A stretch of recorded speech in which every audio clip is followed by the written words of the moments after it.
Good morning. This is Keloland on the go with all you need to know in news and weather as you start your day. Authorities are investigating a multiple car crash near Lake Poncet. Just before 6 a.m. Thursday, a semi and trailer stalled out north of Lake Poncet when it was hit by a red truck. While emergency crews were en route, the truck fled.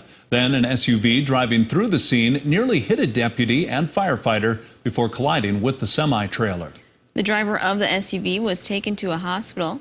Separate investigations are underway for the two crashes. The deputy was able to arrest the red truck driver, a 25-year-old Watertown man, for hit and run and property damage.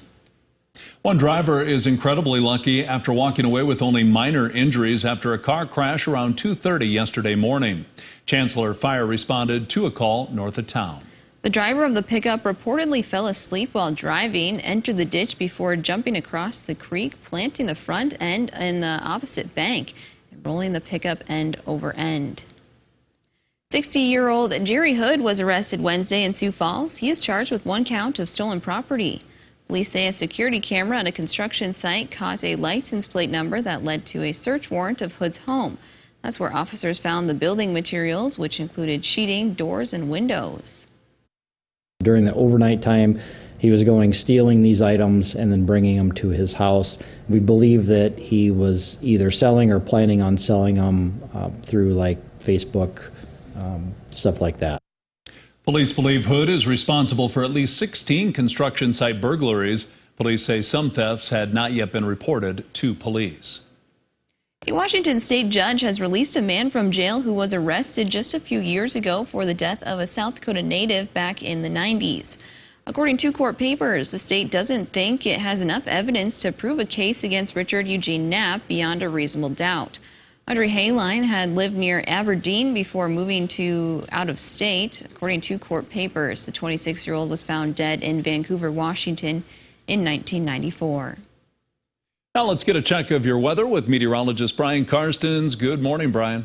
Good morning, guys. Good morning, everybody. Weather today changing, an abrupt change to the weather as we have an Arctic front moving through with wind, some snow. We're watching a winter weather advisory for our northern counties, including Buffalo, Mobridge, Aberdeen, and Sisseton. Bottom line today is that with the Arctic front, the drop in temperature, and the visibility reductions within those snow squalls, it all adds up to, at times at least, some hazardous travel, and we'll be updating that visibility map in just a little bit here. 45 today, Sioux Falls. We're going to climb through midday and just a little beyond that.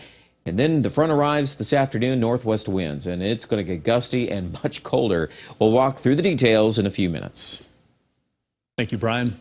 A civil lawsuit against the city of Sioux Falls and Holstone Farms has been dismissed. The lawsuit wanted to revoke permits issued by the city to build a new slaughterhouse until people could vote on an initiated measure in the November election. The measure asked voters whether to ban slaughterhouses from being built within city limits. However, it failed. Holstone Farms already built a butcher shop on the site where it hopes to open a $500 million pork processing plant. Dropping temperatures create an extra array of challenges for firefighters. Sioux Falls Fire Rescue responded to a fire on Westport Avenue. Crews worked to knock down the flames in 15-degree weather, along with making mobility difficult. The cold weather can also cause fire hoses to freeze up. We always have to be aware of our water situation, our supply. Obviously, water freezes in these cold temps and the wind chills, so we need to make sure that there's always water moving and pump compartment heaters on, and that our trucks are capable and able to get there. Access to fire hydrants is also an issue in the winter. You can help crews by clearing snow away from hydrants and making sure cars are not parked in front of them. The Sioux Falls School District is looking at more than $100,000 in unpaid school lunches. The district is looking at that number with unpaid school lunches and has no choice but to stop serving lunches to kids who don't have their paperwork completed for free or reduced lunches. That'll happen after the new year. In response to the growing problem, the district told Keloland News it's creating a new position. We are putting a position together called a student account specialist. This person is going to be responsible for assisting in our office and helping collect free and reduced applications, being the communicator to the district schools, building principals. And for a while we were growing The specialist will make sure parents have every chance to fill out the proper paperwork. Around 45 skaters will be performing as classic Disney characters this weekend at the Disney on Ice performances in Sioux Falls. During the show, you will see everything from The Little Mermaid to your favorite Frozen characters. Just know that you're going to be seeing a lot of Disney characters and a lot of Disney magic, and you're going to leave happy and just enthused and excited and just wanting to come back. There are 5 more performances happening this weekend at the Denny Sanford Premier Center.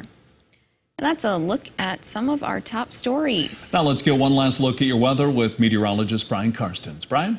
All right, changing weather today. Let's take a look at it.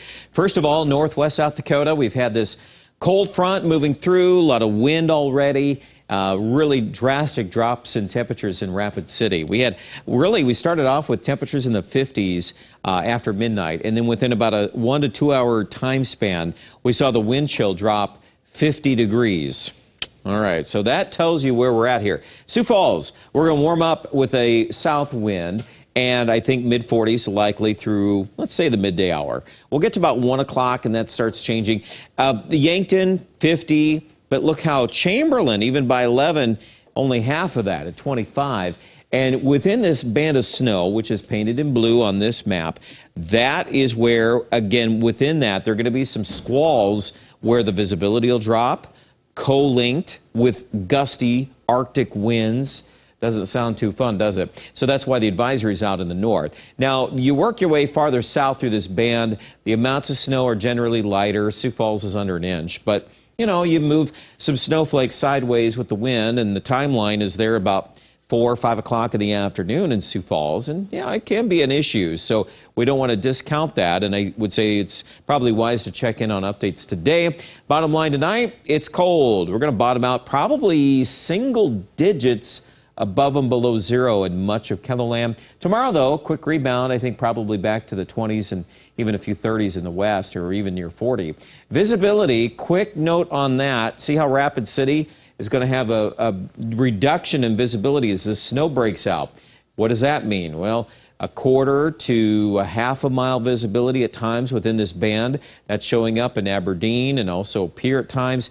Even Sioux Falls, once the snow gets here, yep, it'll look interesting for an hour or two, I would imagine, but then quickly departing, and it's even long gone past 10 o'clock this evening. So it's not as if we're going to deal with a long-lasting system by any means. Where do we stand on snowfall? It's a nuisance. It's a trace to a couple of inches for the vast majority of Ketherland. Your higher numbers probably come in around Aberdeen, maybe a couple of inches there. But let's not get too wrapped up on the snow totals. It's not going to be a really heavy snowstorm by any means.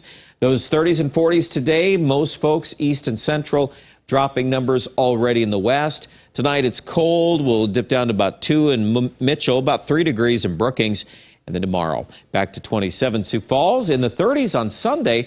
Next week, number one, not looking at any drastic change other than some colder air on Tuesday. I'll keep in mind that there could be an opportunity for a little snow, but it just doesn't amount to a big system at this point.